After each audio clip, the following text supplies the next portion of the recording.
Hello everyone, welcome to my channel. In this video, I'm going to share the recipe of Filipino style fruit jelly salad.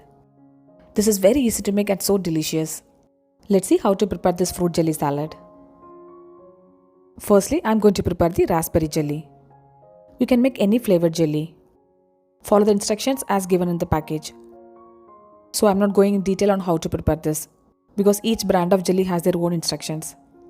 I'm boiling water here, mixing in the jelly mix as well as hot water. Pour in the jelly mix into a setting dish.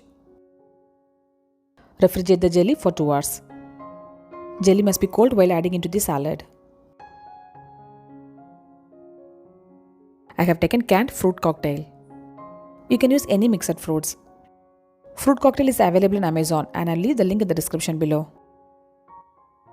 Strain the fruit cocktail because we don't need the syrup for this dish. In a mixing bowl, take 250 ml of thick fresh cream. I would recommend to use Amul fresh cream because it tastes best for this dish. Add in 150 to 200 grams of condensed milk. Adjust the quantity of sweetness as per your wish. Give it a mix so that everything combines well. Actually, there is no specific measurement to make this dessert. Now add in 1 cup of fruit cocktail. Add in 1 diced mango. You can use any fruits as you wish. Add in 4 sliced bananas. I have taken Rastali banana and hence added 4. If you have Robusta banana means add in 2 banana. Give it a mix so that everything combines well. The jelly is set perfectly. Slice the jellies into a cube shape.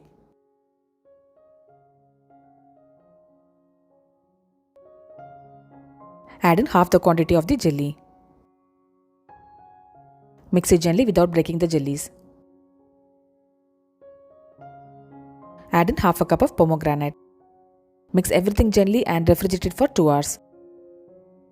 You have to serve the salad cold. I'm going to serve the salad in this stem bowl. Finally, garnish it with the remaining jelly. Fruit jelly salad is so easy to make and tastes supremely delicious. Do try this dessert and share me the feedback. This dessert is famous in Philippines. Subscribe my channel for more interesting recipes. I'll see you next video. Until then, bye bye and take care.